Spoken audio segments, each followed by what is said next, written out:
And so then my own spiritual awakening started happening, and it really changed my sense of reality. Like my own intuition started opening up. I explored that like as a very separate personal exploration piece for a number of years. Mhm. As a registered like health professional, again, we are evident, like we're bound to evidence-based practices only, so you can't bring in just Yep. anything. So it was a long journey of developing those skills for myself, being like, this is real, but how do you make sense of it? How do you get stronger in this? How do you get stronger at interpreting it so it's Mhm. actually helpful versus when your rational mind's getting involved? And and then it was a number of years as well too to seek other training, like Mm. mentorship certification, to be able Yeah. to do it within psychology as well.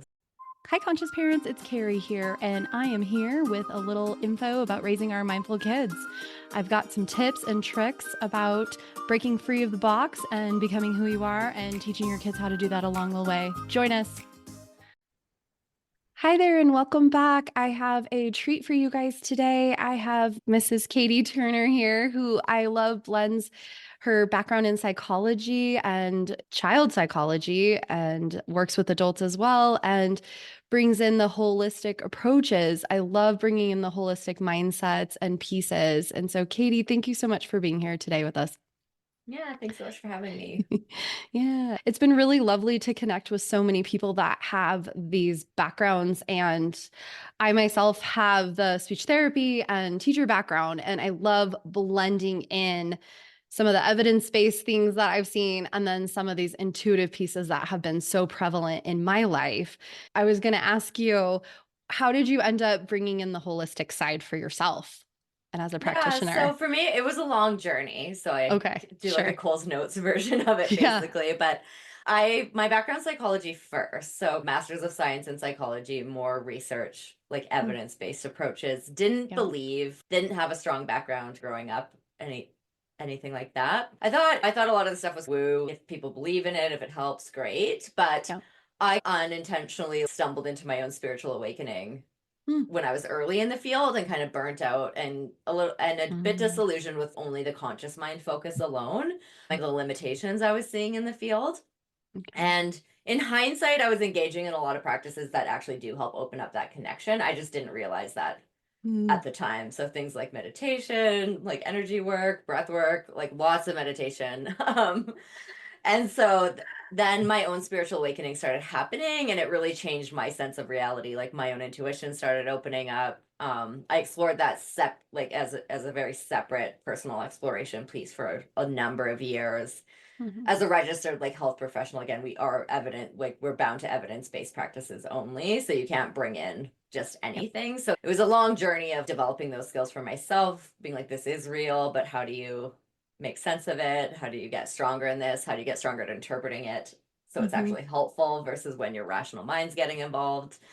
And and then it was a number of years as well too to seek other training, like Mm. mentorship certification, to be able Yeah. to do it within psychology as well. Wow, Yeah, I I really love did. that. Yeah, so you brought in some of those pieces as well. You got the certification in those areas as well. I love that. And so with connecting with your intuition, I love to talk about that with parents a lot.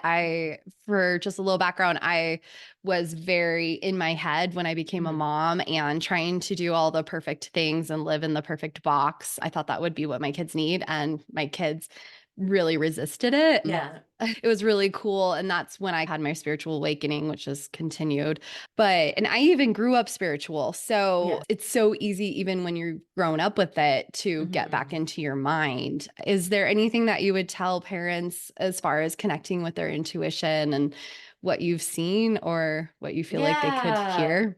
I think there's just so many layers to it. I think one thing nobody really tells people, like you can go to the baby classes, you can get prepared, you can learn about parenting, all the things, but nobody Yeah. tells you like actually becoming a parent is going to bring up your own stuff and bring access to Mhm. your own stuff in this very intensified way that if you Yeah. weren't to become a parent, you probably wouldn't have it hit you as hard. Yeah. So there's always a bit of a balance of, okay, what if this is our own childhood stuff that's coming to the surface that like we're now in the adult position, like processing it from a different way as we're also parenting. I think there's the piece of working with our actual nervous system and how our bodies and brains store more intense emotional experience differently than positive emotional experience is a big one for parents, because it's not just about having the tools and being like, I want to talk to my kid like this or react this way. We all have trigger points where Yeah.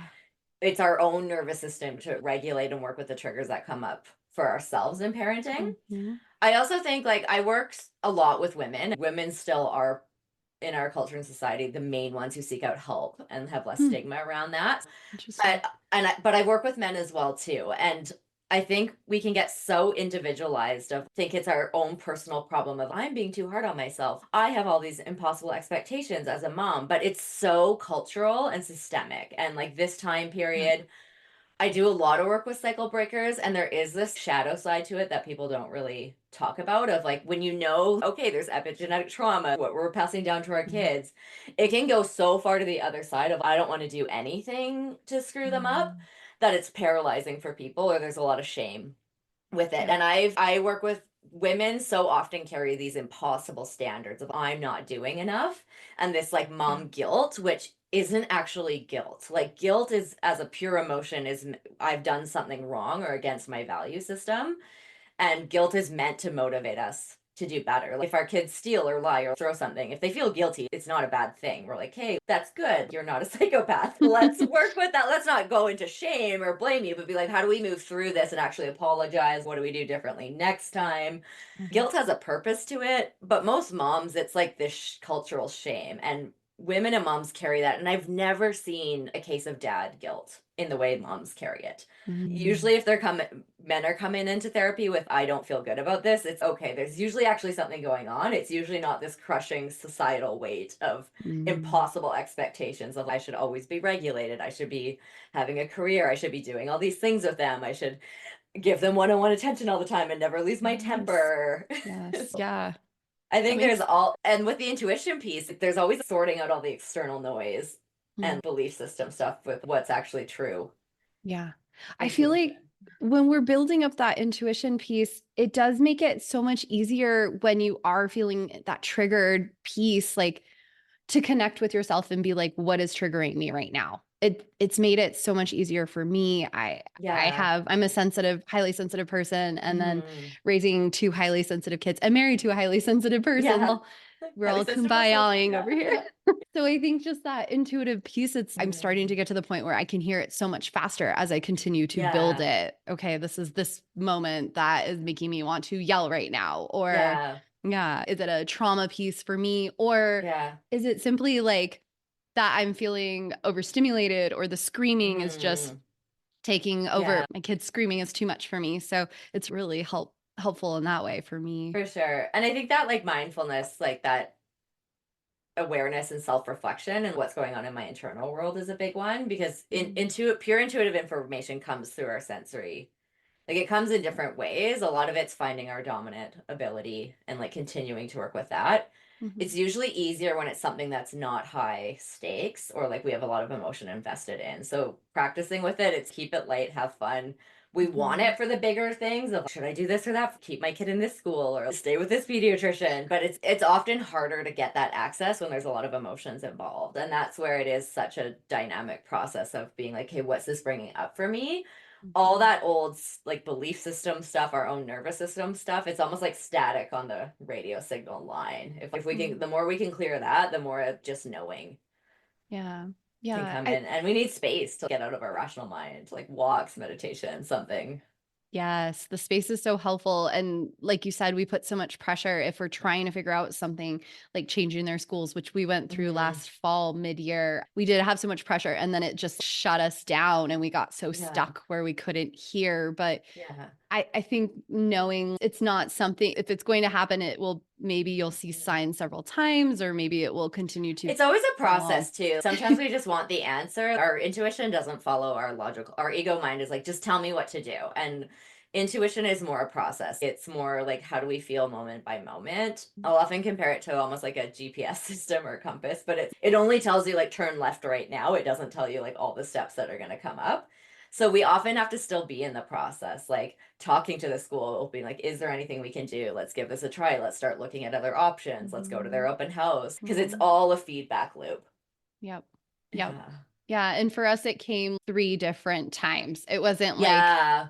it was like just it just kept bombarding us. It was like Yeah. this person said this, then my son said this, and it was Synchronicities. yeah, yeah, it's nice. It's okay if you make the wrong decision, like you're still going Oh to yeah, have the volume chances. will come up. It's not. Yeah, Yeah. yeah. So I love that because it Yeah. takes away some of that pressure. If I don't make it right now, we're gonna lose it or things Yeah. like so yeah. If is there a Mm. piece that you would tell parents for kids that if parents want to help their kids to keep these conscious pieces, I feel like Mhm. my kids, I don't know about you, but so many kids and my kids have these Mhm. conscious pieces that they're born with and Mhm.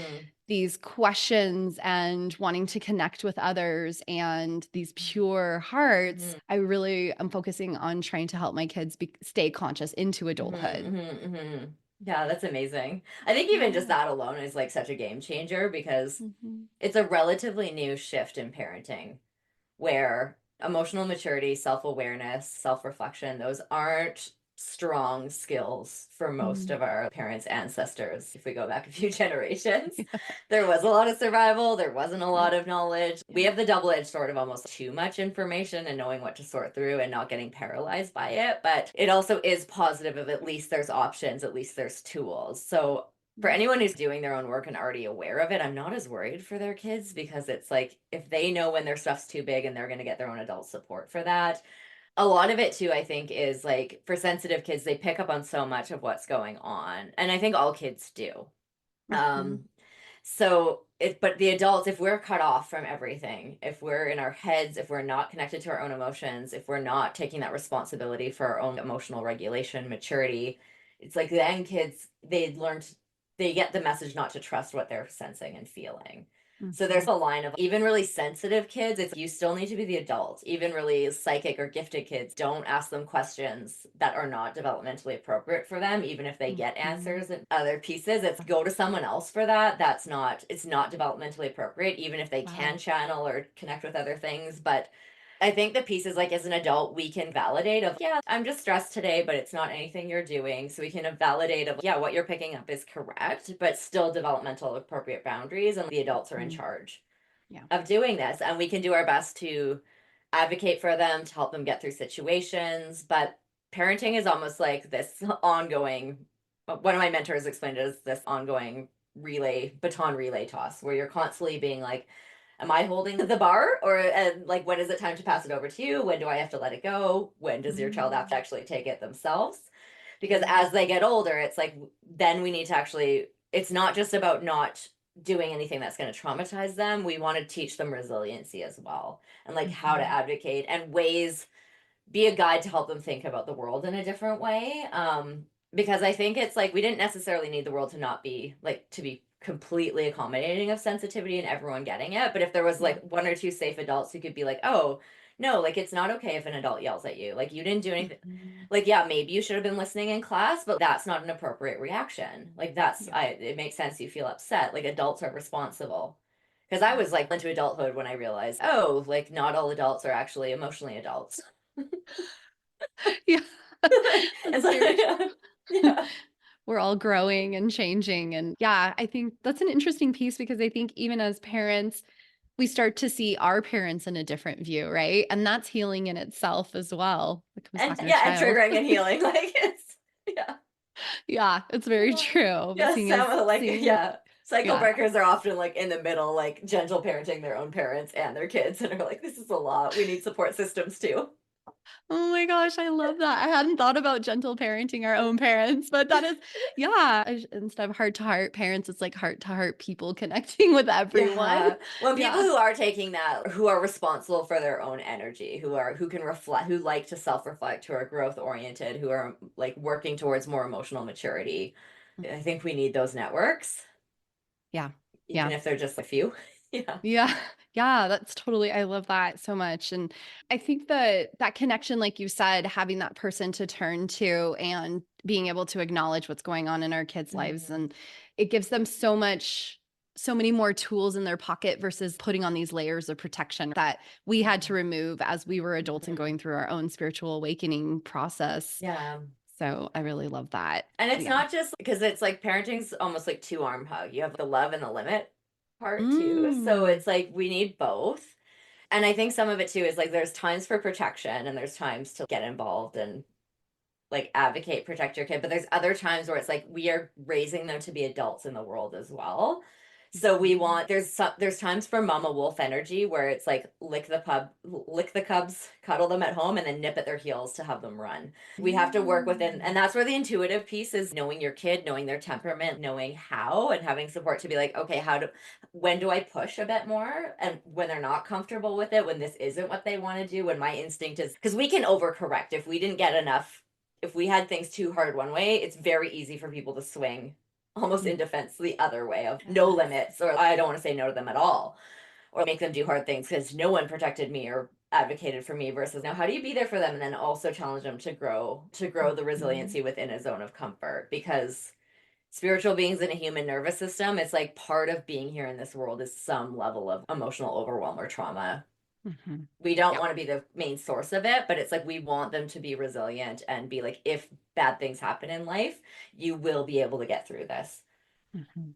Yeah. Mhm. I love that so much. I think I was talking to somebody, actually, several parents have told me they were latchkey kids as well in the 80s and 90s growing up. So I feel Yeah. like we had this huge Yeah. shift, and now we have, and I don't know if that's where the helicopter mom came into play, right? Or even like the positive parenting piece. I feel like so many people have shifted into the opposite extreme. Some of it goes too far where it's like very supportive, and like helicopter parenting is a lot of research that shows it's not helpful because Right. you have less confident kids, you have less Yep. resilient kids. Like they do need Yep. to make mistakes. Like we want them to know. I mean, got like some of the good enough parenting research or common Hmm. parenting research is responding to them about 30% of the time. And again, our intuition will know like they Mm. really need me right now. I need to drop things and Hmm. go.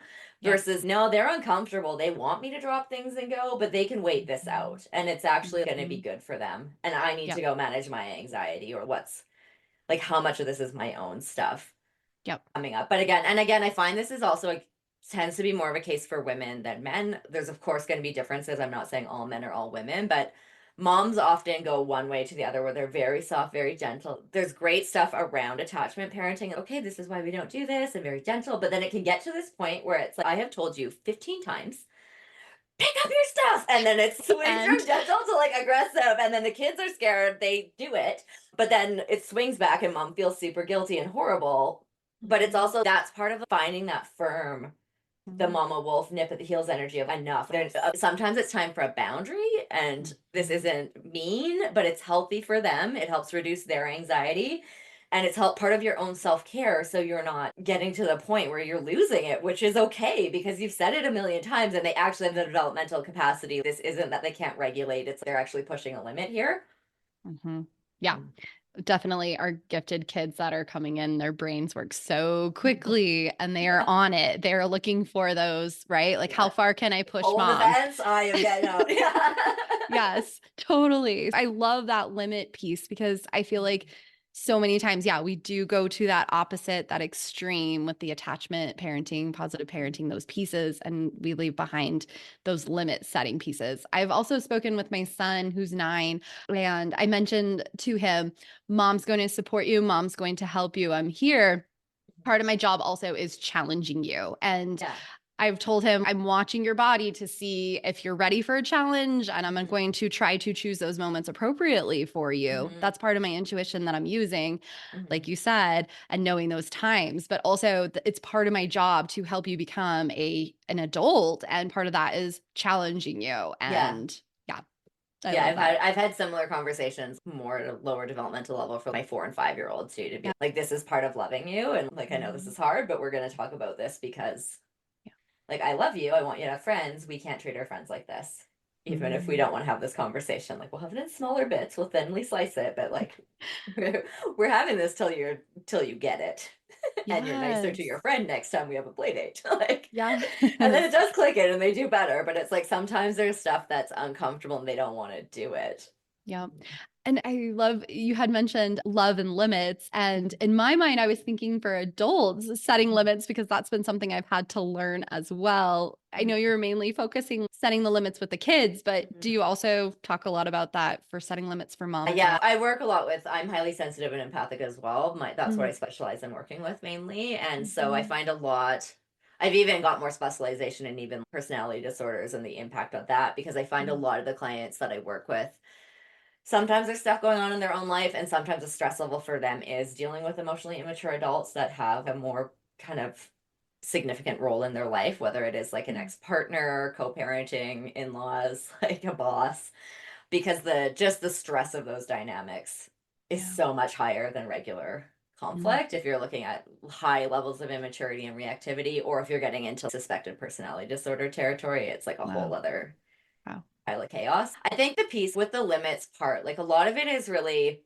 it's love and limits, and it's limits in service of love, because it's Mm, really more of a, I like some of Brene Brown's research where she was following wholehearted living people, and she had her own kind of hypothesis of maybe they're spiritual or they've gone through something, and then her research found that they were the most boundaried, and she was surprised by that. But yeah. it's if you're really clear on this is what I allow and don't allow, and this is what happens if you cross that, not as an ultimatum or I'm angry with you, but it's okay, we'd love to see you for the holidays. There's going to be no drinking. Mm, Or I got it. mm, Okay, then you can't come. It's your choice. But if your drinking's been a problem and it's causing dysfunction at every family event, here's where we're good to see you, and here's the limit, and you can choose if you want to attend or not. yep. Yep. I Yeah. love that. And there's so much personal growth that goes in these limits too. Last night I went to Mm. dinner with my husband and they were trying to sit us outside because they gave away our table that we had Oh, reserved yeah. inside. Oh, no, And my yeah. husband said, "No, I'm not sitting outside. It's 50 degrees. Please find Yeah, us something yeah, inside." We had a yeah, reservation. And yeah, I was blown away. I was like, "Wow, normally your people-pleasing tendencies would have yeah. just put on a Okay, jacket, yeah, suffered." And yeah, I think my parents, we would have ended up sitting outside. And I was like, yeah, "Thank you for this. I didn't yeah, realize how much people pleasing there was going on in my yeah. life." Yeah, and I love that because I do a lot of work with, again, highly sensitive people. I think we tend to take on too much for other people or feel really bad about things and Yeah. carry too much emotional responsibility for others. Where we can, if we, especially if we're respecting our own boundaries and are like not at overwhelm ourselves or out of Mm, patience, it's then we can set the limits in a more loving way. There's no harm in asking, and mm, adults we can separate that a lot easier, where it's not about losing your mind and yelling at the hostess to be like, where's our table, but it's no, actually, we're this isn't really okay, this is why we ask, we can be mhm. kind, we can treat you like a human being and still ask for what we need. Yeah, And I think that's what absolutely. often what we it's that's what we want to teach our kids to do, is be like, how do you Mhm. stand up for yourself and still be a good person, give people the benefit of the doubt until they've really shown you otherwise, and then when do you need to maybe protect yourself or Yeah. Yeah, I yeah. love that. So I was going to shift into a different area. You had Hmm. mentioned good enough parenting, and I Yeah, love that term. I use that term with my podcasting yeah, too. It's yeah. okay, I'm going for a B level podcast here. We're getting our message Mhm. out there. What does it mean in the parenting setting? More of the research about good enough parenting is kids don't need perfect parents, and there's no such thing, right? There's not Mhm. perfect people, but no, I'm forgetting the researcher name on it. I'd have to look it up. But it's more about good enough is like we respond enough. It's about some of the research is about if you respond to about 30% of the cues or their wants for attention. It's a relatively Mm, new generation that kids get the amount of adult attention yeah. they do now. But Okay. I think it's about, again, and the work when I'm working with clients, I really more break it down to be like, I think it's a piece of, as a parent or as a mom, like when your kid really needs you and you need to prioritize them, it's yes, they're the center of your world and the center of your little family solar Mhm. system. But there's times where it's okay if they're a little bit anxious at school, but they're okay. It's Mhm. you can finish up your workday and they can ride out the day and be a little uncomfortable. If it's Mm, dangerous and it's sure. unsafe and it's traumatizing for them, it's that's a higher level of intensity and anxiety. That's okay, we got to do something about this and this needs to be addressed. I If this love is an that. unsafe, dangerous situation, we are not comfortable, this is really not good for them, versus okay, they can handle this. If they're crying for us, it's usually our parent instinct almost knows of this is more an emergency. They really need me to drop stuff. I might need to take that day off work tomorrow, other things, versus this can actually wait, or Yep. they're like bored and I can finish making dinner and they can entertain themselves, and if they want to whine they can whine, I can set a limit here. Yes, yes. I love that. That's so perfect or perfect. That's so wonderful because we are trying to stress that perfection so often. So, yeah. What does it look like to increase presence? So, switching gears when we're having the time to sit down and be engaged, what does that look like? Yeah, I think it's really not no phones away. Phones are a big one. Trying not to multitask. Sometimes we have to because it's just modern day life is different than past generations too. Most families have less and less support, usually don't have the same village. So I think it's going to be different for every situation. So I'm Yeah. very careful of that. Like, I don't want to shame anyone or because it is conscious parenting is also a privilege. The resources you Mhm. have, Yeah. the access to either financial support, actual practical support. I would be a far worse parent if I was in more survival Mm. mode and couldn't afford help or other things. I think I don't want to dismiss that because what our level of access and privilege is really going to dictate like how can we take care of our nervous system? Are we sleeping enough? Are our basic needs met? That is all foundational to be regulated Right. ourselves. But I think in terms of the present piece, it's more about like when are those moments that you can really connect with them. And I often talk with parents about if you can schedule your day around like when your kids are more likely to open up, like a lot of research has shown like dinner time, like rituals of connection stuff are really important. So it's like where are those family rituals where you do have that one-on-one time? Like is it bedtime routine, meals together when you Yeah. can? It may not be every day, like morning routine.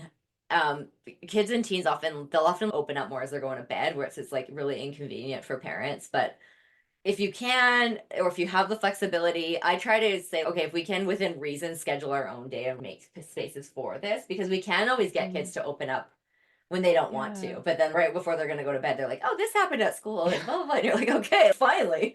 Yep. But The it's like, can one we build moment. that into a bedtime routine then so we have some chat time? Perfect. I love that. Yeah, Yeah. it's so true when they finally feel comfortable and they've let everything from the day go. Yeah, Yeah. it's a And you're wonderful like, I time. gotta go. Yeah. It's time for a kiss now. Good night. We don't have time to talk about it now. But Yeah, and yeah, I sometimes love it's that. just like active communication. As they get older, it's not always about fixing. You can ask, even young ones, you can ask. I think mine as young as 4 or 5, I was with certain things. Some things I was like, okay, Mhm. I'm talking to the school or the daycare. This needs to be Yeah. addressed.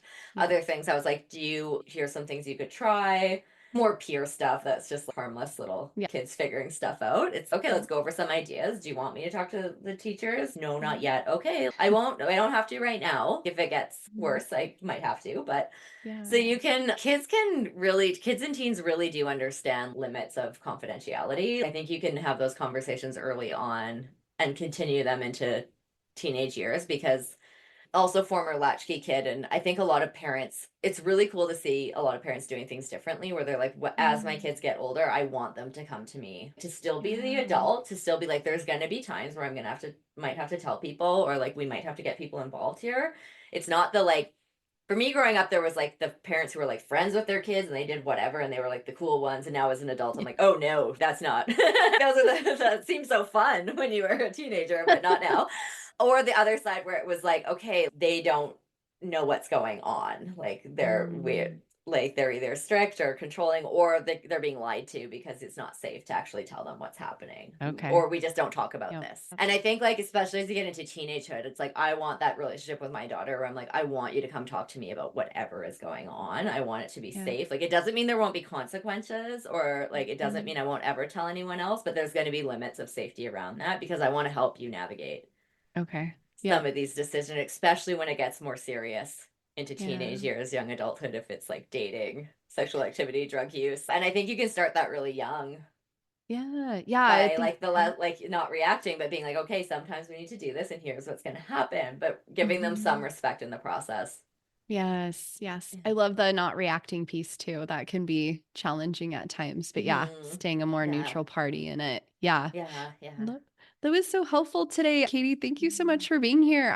I will include everything in the show notes and I'll include your book. What was the title of Okay. it again? It's F Toxic Spirituality. And then my website also does, if people want to start connecting with their intuition, it has a free quiz on there.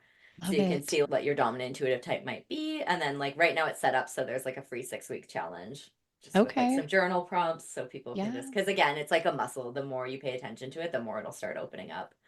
Perfect. I am going to check that out myself. That's wonderful. I'll include that in the show notes as well for everyone. Thanks so Yeah. much for Thank you being so much. here today. Yeah. Thanks for having me. Well, that's a wrap. Thanks so much for tuning in, Changemakers. This is Carrie. And if you haven't done a review for us, 5 stars and a little few words about what you've enjoyed in our podcast episodes, we would really appreciate it. If you guys would like to ever message me, I would love any questions you have or any feedback at info@hearttoheartlife.com. We also have a brand new website, which we're super excited to share. It's hearttoheartlife.com. Thanks so much for tuning in, and happy life, happy times, changemaker families. Please remember that the information shared on this podcast is educational in nature and does not constitute licensed mental health advice. If you need such advice, you should speak with a licensed professional about your unique situation. Thanks so much, happy listeners.